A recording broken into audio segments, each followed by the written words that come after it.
আসসালামু আলাইকুম। আশা করি তোমরা সবাই ভালো আছো। আজকের লেকচারে তোমাদের সবাইকে স্বাগতম। আজকের লেকচারে আমরা দেখব কোন একটা বস্তুর উপর যদি একই সময়ে একাধিক ভেক্টর রাশির ক্রিয়া করে তাহলে সেই একাধিক ভেক্টর রাশির লব্ধি আমরা ম্যাথমেটিক্যালি কিভাবে বের করতে পারি। তো আমরা জানি যে কোন একটা বস্তুর উপর যদি একই সময়ে দুইটি ভেক্টর রাশি ক্রিয়া করে এবং সেই দুইটি ভেক্টর রাশির মধ্যবর্তী কোণ যদি আলফা হয় তাহলে সেই দুইটি ভেক্টর রাশির লব্ধি আমরা সামান্তরিক সূত্র দ্বারা খুব ইজিলি বের করতে পারি। তো আমাদের সামান্তরিক সূত্রটা কি ছিল?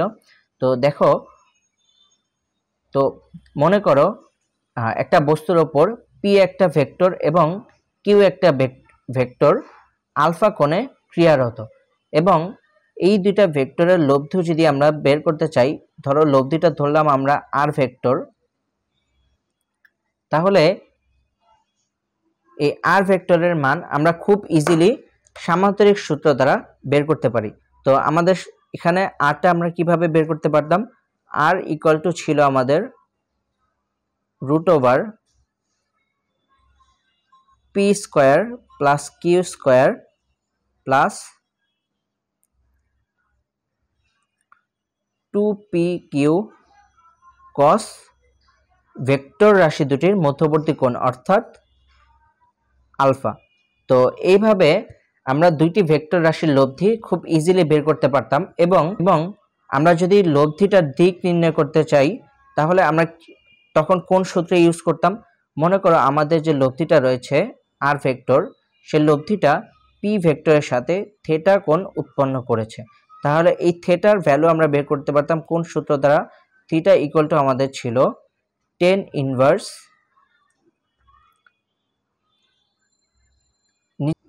দেখো আমাদের লব্ধি ভেক্টরটা যার সাথে অ্যাঙ্গেল কোণ উৎপন্ন করে সেই ভেক্টরটাকে আমরা আলাদা করে লিখব, অর্থাৎ পি ভেক্টর প্লাস বাকি যে ভেক্টরটা থাকে কিউ কস আলফা এবং উপরে আমাদের ছিল কিউ সাইন আলফা। তো এইভাবে আমরা দুইটি ভেক্টরের লব্ধির দিকটাও খুব সহজে বের করতে পারতাম।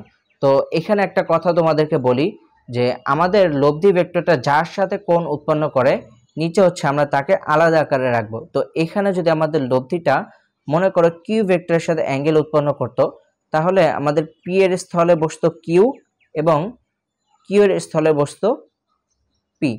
তো দেখো এইভাবে আমরা দুইটি ভেক্টর রাশির লব্ধি এবং সেই লব্ধির দিক খুব ইজিলি বের করতে পারি।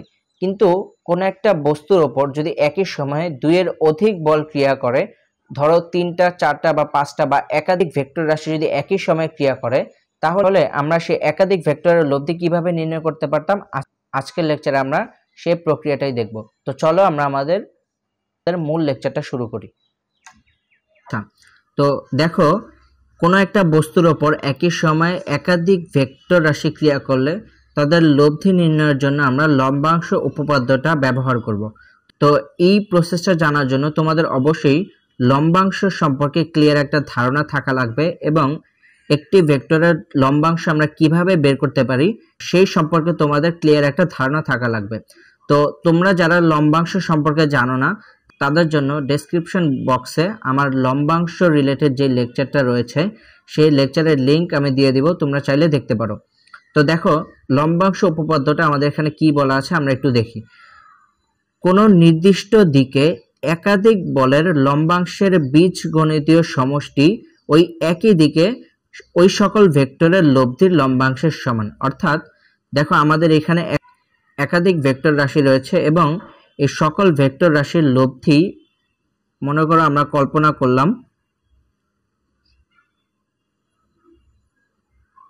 আর ভেক্টর এবং সেই সাথে আমরা এখানে আরেকটা জিনিস ধরবো যে এই যে আমাদের লব্ধিটা রয়েছে সেই লব্ধি এক্স অক্ষের সাথে বা আমাদের পি ভেক্টরের সাথে একটা অ্যাঙ্গেল উৎপন্ন করবে যার নাম আমরা দিলাম ধরো আলফা।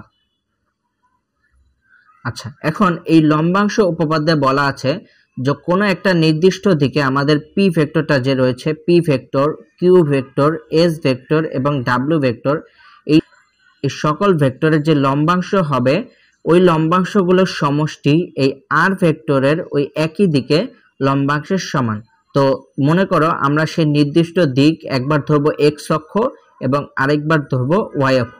তো আমরা জানি যে কোনো একটা ভেক্টরের এক্স অক্ষের দিকে তার উপাংশের মান কি হয়, সেই ভেক্টর এবং সেই ভেক্টর এক্স অক্ষের সাথে যে কোণ উৎপন্ন করে তার কোসাইন। অর্থাৎ খেয়াল করো, আমরা এখন লম্বাংশ উপপাদ্যটার রূপ কিরকম হয় সেই জিনিসটা আমরা দেখব। তো মনে করো আমরা নির্দিষ্ট দিক একবার ধরলাম এক্স অক্ষ। তো লম্বাংশ উপপাদ্য কি বলা আছে, এই যে আমাদের এক্স অক্ষ, এই এক্স অক্ষ বরাবর সকল ভেক্টরের যে উপাংশগুলো হবে সেই উপাংশের যোগফল হবে তাদের যে লব্ধি ভেক্টরটা অর্থাৎ আর ভেক্টর রয়েছে সেই আর এর উপাংশের সমান।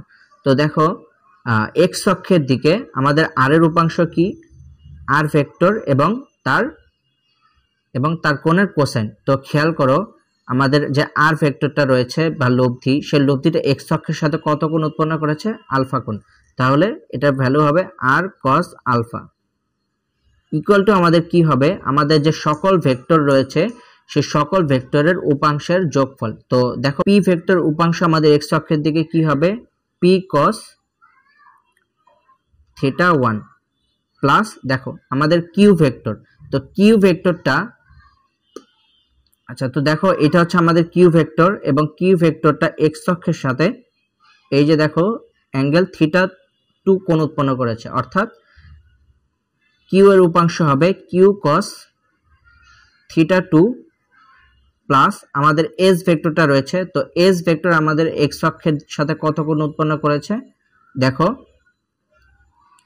আমাদের এই যে এস ভেক্টরটা এবং এই যে এই অ্যাঙ্গেলটা হচ্ছে আমাদের এস ভেক্টরের অ্যাঙ্গেল অর্থাৎ থিটা 3।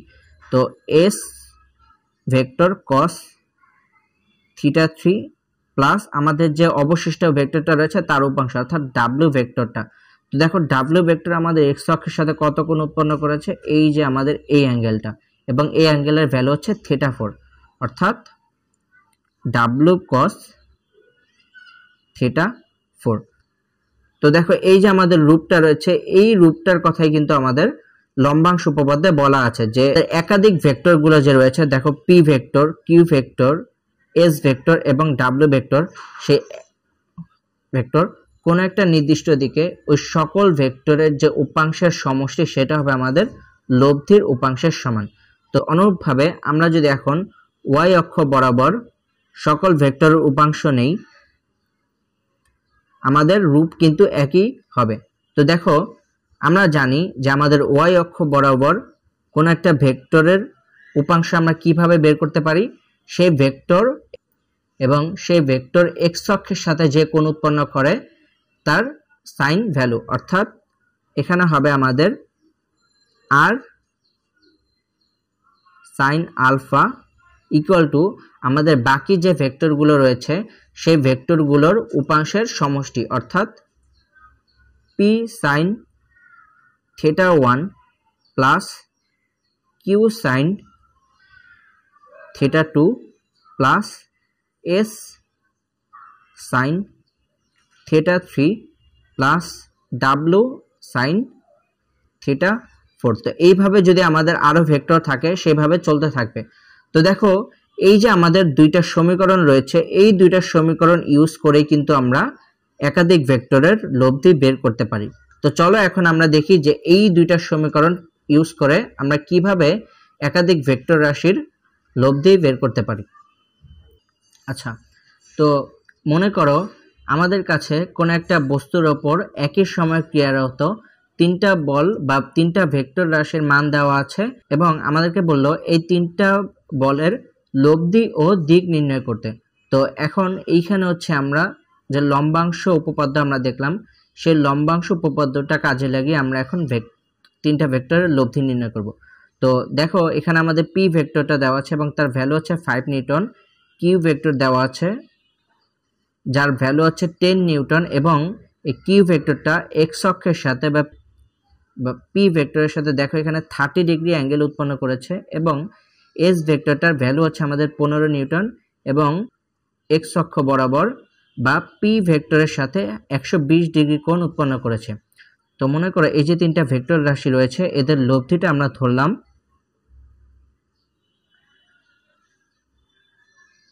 আর ভেক্টর এবং এই যে লব্ধিটা রয়েছে এই লব্ধিটা এক্স অক্ষের সাথে বা পি ভেক্টরের সাথে একটা অ্যাঙ্গেল উৎপন্ন করে যা হচ্ছে থিটা।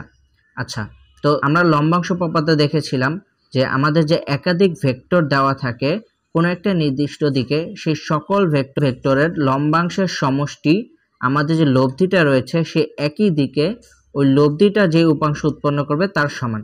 তো আমরা বলেছিলাম যে আমাদের নির্দিষ্ট দিক আমরা ম্যাথ করার জন্য দুইটা দিক ধরবো, একটা হচ্ছে আমাদের এক্স অক্ষ বরাবর এবং অপরটি হচ্ছে ওই এক্স অক্ষের লম্ব দিকে অর্থাৎ ওয়াই অক্ষ বরাবর। তো দেখো আমরা ফার্স্টে এক্স অক্ষ বরাবর সকল ভেক্টরের উপাংশ যদি নেই, ধরো এক্স অক্ষ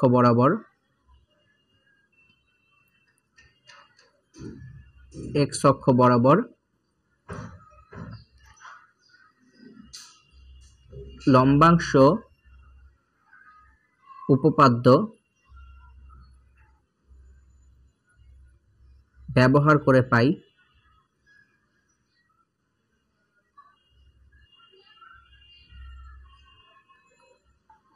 দেখো আমাদের লব্ধিটা এখানে কি আর, এবং এর উপাংশ কি হবে আর কস থিটা, কারণ আমরা জানি এক্স অক্ষ বরাবর আমাদের যে ভেক্টরটা থাকে সেই ভেক্টর এবং সেই ভেক্টরটা যে কোণ উৎপন্ন করে সেই কোণের কোসাইন ভ্যালু, এবং তারপর কি হবে আমাদের যে সকল ভেক্টরগুলো রয়েছে তাদের লম্বাংশের যোগফলের সমান। তো খেয়াল করো আমাদের পি ভেক্টরটা রয়েছে, পি ভেক্টরের ভ্যালু কত 5। আচ্ছা, এখন তোমরা একটা জিনিস খেয়াল করো, আমরা যে এক্স অক্ষ বরাবর পি ভেক্টরটার উপাংশ নিব, আমাদের পি ভেক্টর কিন্তু অলরেডি এক্স অক্ষের দিকে অর্থাৎ এক্স অক্ষ বরাবর রয়েছে, যার কারণে এক্স অক্ষ বরাবর আমাদের পি ভেক্টরটার উৎপন্ন কোণ হবে 0। তো এখানে আমরা ইউজ করব cos 0 ডিগ্রি প্লাস আমাদের অপর ভেক্টরটা কি কিউ ভেক্টর, এর ভ্যালু হচ্ছে 10 নিউটন, এবং এটা আমাদের এক্স অক্ষের সাথে কত ডিগ্রি কোণ উৎপন্ন করেছে একটু খেয়াল করো। তো দেখো এই যদি আমাদের কিউ ভেক্টর এবং এক্স অক্ষের দিকে তার কোণটা হচ্ছে 30 ডিগ্রি, তাহলে আমাদের এখানে হবে cos 30 ডিগ্রি প্লাস আমাদের অপর ভেক্টরটা কি এস ভেক্টর, এর ভ্যালু হচ্ছে 15 নিউটন, এবং দেখো এস ভেক্টরটা আমাদের এক্স অক্ষের দিকে কত কোণ উৎপন্ন করেছে 120 ডিগ্রি, অর্থাৎ এস ভেক্টরের সাথে হবে cos 120 ডিগ্রি। আচ্ছা, এখন আমরা এটার ভ্যালুটা একটু যদি বের করি তাহলে দেখো আমাদের ভ্যালুটা কত হবে। দেখো এখানে আমাদের ভ্যালুটা হবে 5 এবং cos 0 ভ্যালু আমরা জানি 1 প্লাস আমাদের 10 এবং cos 30 ডিগ্রির ভ্যালু হচ্ছে √3/2 প্লাস 15 ইন্টু cos 120 ডিগ্রির ভ্যালু হচ্ছে আমাদের -12। আচ্ছা, এখন আর cos থিটার ভ্যালুটা আমাদের কত হবে দেখো 6.16 নিউটন। আচ্ছা, এখন এটাকে আমরা একটু 1 নং সমীকরণ দিই। সেম ভাবে এখন আমরা লম্বাংশ উপপাদ্যের দ্বিতীয় সমীকরণটা ইউজ করব, অর্থাৎ ওয়াই অক্ষ বরাবর আমাদের যে উপাংশগুলো রয়েছে সেই ওয়াই অক্ষ বরাবর আমরা সকল ভেক্টরের উপাংশের সমষ্টি নিব। দেখো ওয়াই অক্ষ বরাবর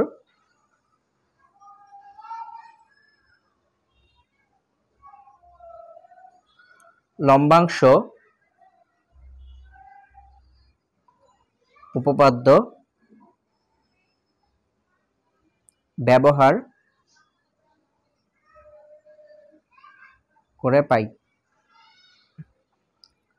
আচ্ছা, এখন একটা জিনিস তোমরা খেয়াল করো, ওয়াই অক্ষ বরাবর কোন একটা ভেক্টর উপাংশ আমরা কিভাবে বের করি, সেই ভেক্টর এবং ওই ভেক্টরটা এক্স অক্ষের সাথে যে কোণ উৎপন্ন করে সেই কোণের সাইন ভ্যালু, অর্থাৎ আমাদের এখানে সব অ্যাঙ্গেলগুলোই সেম থাকবে, জাস্ট সকল কসের জায়গায় এখন কনভার্ট হয়ে সাইন হবে। তো দেখো আর sine theta equals to 5 into sine 0 degree plus 10 into cos 30 degree plus 15 into, আচ্ছা দুঃখিত, এখানে সাইন হবে সাইন 30 ডিগ্রি এবং 15 ইন্টু সাইন 20 ডিগ্রি। তো সেম ভাবে এখন আমরা এই যোগফলটার ভ্যালু যদি বের করি, তো যোগফলটার ভ্যালু হবে আমাদের 17.99 বা অলমোস্ট আমাদের 18। তো দেখো এখন এই সমীকরণটাকে আমি 2 নং সমীকরণ দেব। আচ্ছা, আমরা তো লম্বা অক্ষ উপপাদ্যটা ইউজ করলাম। এখন পরবর্তী স্টেপে আমরা কি করব? এখন তোমরা একটা জিনিস খেয়াল করো, আমি যদি 1 নং এবং 2 নং এই দুইটা সমীকরণের উভয় পক্ষকে স্কয়ার করে যোগফল বের করি, তাহলে কিন্তু আমরা খুব ইজিলি লব্ধিটা বের করতে পারবো। যেমন দেখো, আমরা যদি 1 নংকে বর্গ করি তাহলে আমাদের কি হবে, আর স্কয়ার কজ স্কয়ার থিটা, এবং প্লাস 2 নংকে যদি আমি বর্গ করি তাহলে কি হবে, আর স্কয়ার সাইন স্কয়ার থিটা। আচ্ছা, এখন আমরা একইভাবে আমরা এখন ডান পক্ষকে স্কয়ার করে যোগ করব। তাহলে দেখো আমাদের এখানে আমরা 6.16 স্কয়ার প্লাস 18 স্কয়ার, 1 নং স্কয়ার প্লাস 2 নং স্কয়ার। আচ্ছা, এখন তোমরা একটা জিনিস খেয়াল করো, আমরা যদি আর স্কয়ারটা কমন নেই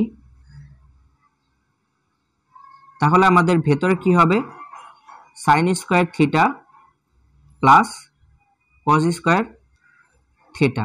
এবং আমরা জানি যে আমাদের সাইন স্কয়ার কজ স্কয়ার থিটার ভ্যালু কত, আমাদের 1, এবং এই পাশে আমাদের মানটা হবে 361.94।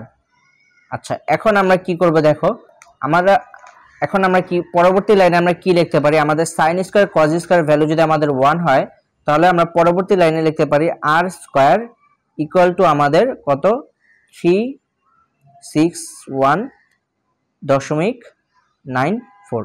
আচ্ছা, এখন কিন্তু আমরা খুব ইজিলি আমাদের লব্ধির ভ্যালুটা পেয়ে যাব। যদি আমরা এখন এটার বর্গমূল বের করি তাহলে যে রেজাল্টটা হবে সেই রেজাল্টটাই হবে আমাদের লব্ধির ভ্যালু। তো দেখো, এইভাবে হচ্ছে আমরা একাধিক ভেক্টরের লব্ধি বের করতে পারি, এবং এইটাই হচ্ছে আমাদের ম্যাথমেটিক্যাল প্রসেস, যে একাধিক ভেক্টরের লব্ধি আমরা কিভাবে বের করতে পারি। তো আমি কি করেছি তোমাদেরকে একবার সামারি দেই। দেখো, আমাদের যে এক্স অক্ষ বরাবর রয়েছে সেই এক্স অক্ষ বরাবর আমরা একবার লম্বাংশ উপপাদ্য ব্যবহার করেছি, এবং ওয়াই অক্ষ বরাবর একবার লম্বাংশ উপপাদ্য ব্যবহার করেছি, এবং পরবর্তীতে আমরা এই দুইটা লম্বাংশকে বর্গ করে আমরা আমাদের লব্ধির ভ্যালুটা বের করেছি। এখন কথা হচ্ছে আমরা দিকটা কিভাবে বের করব। তো চলো এখন আমরা লব্ধির দিকটা বের করি। আচ্ছা, তো দেখো আমরা যে 1 নাম্বার ইকুয়েশনটা পেয়েছিলাম সেই 1 নাম্বার ইকুয়েশনটা আমাদের কি ছিল, r cos theta is equal two 6.16, এবং 2 নাম্বার ইকুয়েশনটা আমাদের কি ছিল, r sin theta is equal to 18। আচ্ছা, এখন তোমরা একটু খেয়াল করো, আমরা যদি 2 নাম্বারকে 1 নাম্বার দ্বারা ভাগ করি, দেখো 2 নং সমীকরণকে যদি আমরা 1 নং সমীকরণ দ্বারা ভাগ করি, অর্থাৎ r sin theta divided by r cos theta is equal to উপরে 18 নিচে হচ্ছে 6.16। তো দেখো আমাদের আর কিন্তু কাটা যায়, আমাদের থাকে হচ্ছে পরবর্তী লাইনে tan theta is equal to 18 divided by 6.16। তো এখান থেকে খুব ইজিলি আমরা দিক বা থিটার ভ্যালুটা বের করতে পারি, সেটা হচ্ছে tan ইনভার্স 18 ডিভাইডেড বাই 6.16, এবং যার ভ্যালু হচ্ছে 71.09 ডিগ্রি। এটা হচ্ছে আমাদের লব্ধির দিক কিসের সাথে, এক্স অক্ষ বা পি ভেক্টরের সাথে। কারণ লব্ধির যে থিটা অ্যাঙ্গেলটা সেটা কিন্তু আমরা পি ভেক্টরের সাথে ধরেছিলাম, পি ভেক্টরের সাথে। আচ্ছা, তো আশা করি তোমরা বুঝতে পেরেছো যে কোনো একটা বস্তুর উপর যদি কখনো 2 এর অধিক ভেক্টর রাশি একই সময়ে ক্রিয়া করে তাহলে সেই ভেক্টর রাশিগুলোর লব্ধি এবং দিক আমরা কিভাবে লম্বাংশ উপপাদ্য ব্যবহার করে খুব সহজে বের করতে পারি। তো সবাইকে ধন্যবাদ, সবাই ভালো থাকবে। আসসালামু আলাইকুম।